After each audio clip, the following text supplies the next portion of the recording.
To my new vlog. स्वागत है आप सभी का मेरे इस यूट्यूब चैनल में।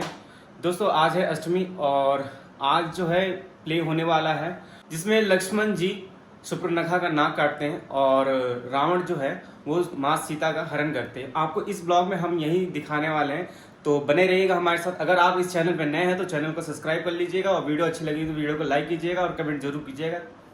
तो चलिए चलते हैं। दोस्तों मैं अभी आ चुका हूँ जहाँ बच्चे जो है प्ले की तैयारी कर रहे हैं।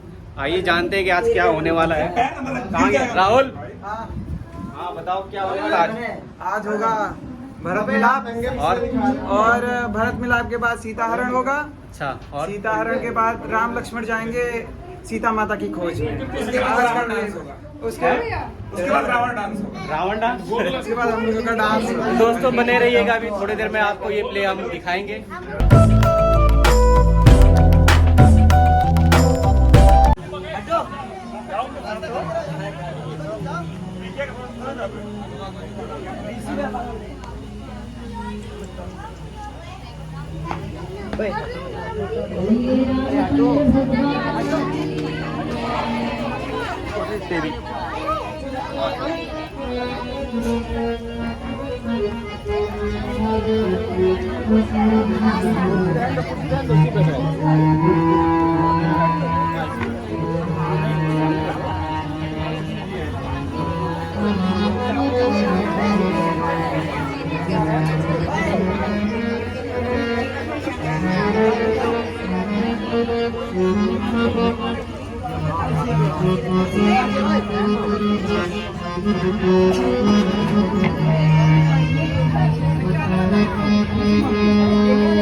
राम को पुकारते हुए आए और वही कुटी के बाहर गिर गए।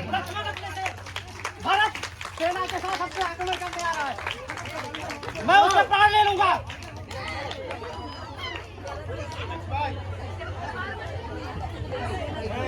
भरत जी राम राम कहते हुए आ रहे हैं और महाराज राम लेकर के यहाँ पे आक्रमण करने के लिए आ गए हैं और कहते हैं रास्ते में ही भरत जी भगवान राम को कहते हुए पुकारते हुए वहीं पे भरत जी गिर पड़े।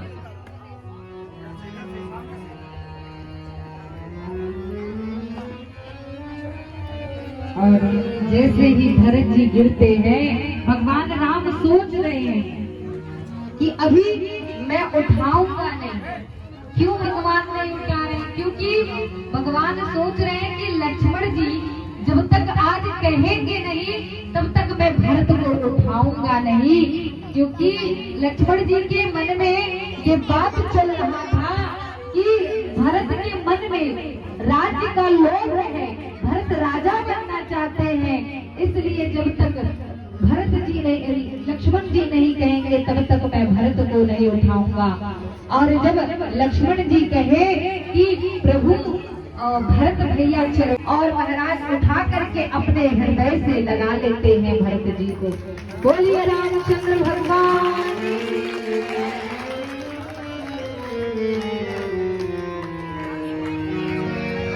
भरत जी और राम जी का मिलन हुआ। भरत जी कुशलता की चर्चा की वार्तालाप कर रहे हैं, साथ में सभी माताएं हैं, गुरु जी हैं, सब लोग हैं और भगवान राम भी हैं, बैठे हैं। भगवान ने भरत को हृदय से लगाया, बिठाया और भगवान कहते हैं भरत भैया चलो आज हम लोग अयोध्या में बंटवारा कर ले। बहुत ही त्याग किया भरत जी ने अपने जीवन में। भरत जैसा महापुरुष और कौन होगा। अब यहाँ से भरत जी भगवान माताएं सभी और गुरुजन जब वहां से चले गए तो भगवान राम की भी यात्रा आगे बढ़ती है। भगवान को भी अब अच्छा नहीं लगता है वहां पे। क्यों? क्योंकि भगवान जब वहां पे रहेंगे उस कुटिया में तो सबका बार बार याद आएगा। बड़ा ही विचार करके रखा है, बड़ा ही क्रोध करेंगे। क्यों ना आप मुझसे विवाह कीजिए, हमारा आपका विवाह हो जाए। देखिए सूर्पनखा संभाल, सूर्पनखा रावण के बहिनी देख विकल दुष्ट हृदय दारुण।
भागते हैं और कहते हैं कि जैसे ही माता जानकी ने कहा ये असली सीता नहीं है, ये नकली है। क्यों?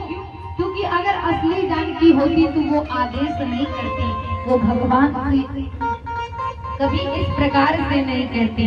लेकिन ये और जैसे मृग के लक्ष्मण मुझे बचाओ, मेरी रक्षा करो, और जैसे ही ये शब्द मैया जानकी के कान में गए, मैया जानकी ने सुना, लक्ष्मण जी से जाके कहती है, लक्ष्मण भैया मुझे ऐसा लगता है कि आपके भैया कोई बहुत बड़े संकट में पड़े हैं और वो आपको पुकार लगा रहे हैं, आपको बुला रहे हैं, आप जा करके देखो, उनकी सहायता करो। लक्ष्मण जी ने कहा, अरे मैया जानकी क्या बात बात कर रही हो आप?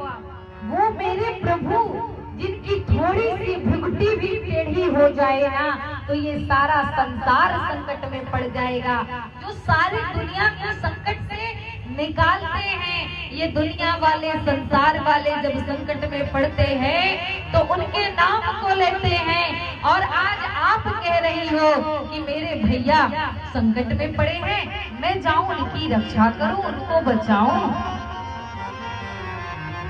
भैया लक्ष्मण मैया जानकी को समझाते हैं, लेकिन मैया बार बार के लिए कहते हैं ठीक है, यदि आपका आदेश है, आज्ञा है तो मैं जा रहा हूँ। लेकिन हे माँ, मैं जाने से पहले आपसे यही निवेदन करूँगा, प्रार्थना करूँगा कि आप इस आश्रम से, इस कुटिया से बाहर मत जाइएगा, कदम मत रखिएगा। और मैं ये जो रेखा खींच के जा रहा हूँ ना, इस रेखा को आप पार मत करिएगा, आप बाहर मत निकलिएगा, इस रेखा से बाहर मत जाइएगा। कहते हैं लक्ष्मण जी रेखा को खींच करके और भगवान राम जी के पास जाने लगे। और इधर रावण एक साधु का वेश बना करके कुटिया के बगल में छिप करके ही सब दृश्य है। एक मुनि वेश धारण किए।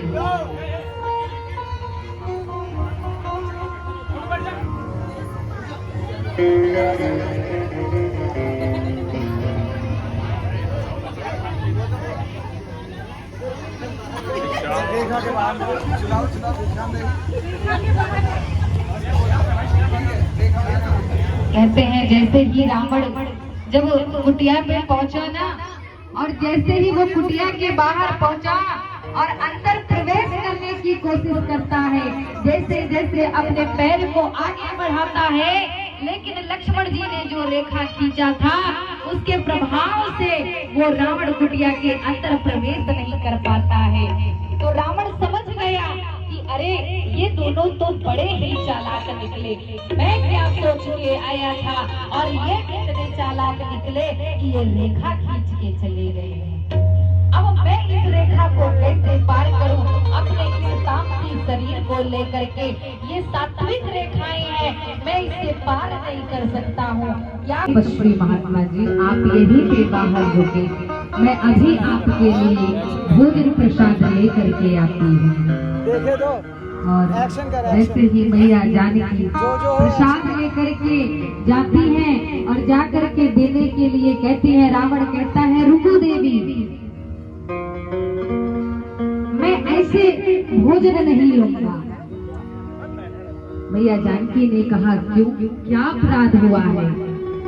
अभी तो आप कह रहे थे भूखे हैं, आपको भोजन चाहिए, और अब आप कहते भोजन नहीं लेंगे। रावण ने कहा देवी, जब तुम इस रेखा के बाहर आकर के भोजन दोगी ना, तब मैं भोजन करूंगा। ऐसे मैं ये प्रसाद ग्रहण रेखा को मैं कैसे पार कर सकती हूँ? लक्ष्मण भैया ने इस रेखा को खींच करके गए हैं, मैं इस रेखा को नहीं पार कर सकती। लेकिन रावण कहता है कि जब तक इस रेखा के बाहर नहीं निकलोगी तब तक मैं ये भोजन नहीं ग्रहण करूंगा, मैं ये प्रसाद नहीं लूंगा। अगर तुम्हें भिक्षा देना है, भोजन देना है, तो इस जो ये रेखा है इसके बाहर निकल के दो। और जब बार बार कहता है रावण, मैया जानकी जैसे ही रेखा पार तो नहीं करना चाहती थी, लेकिन जैसे ही रेखा के बाहर उन्होंने अपने कदम को रखा, रावण अपने असली वेश में आ गया। मुनि जी व्यास का परित्याग वेश को त्याग दिया और अपने असली वेश में रावण आया और मैया जानकी को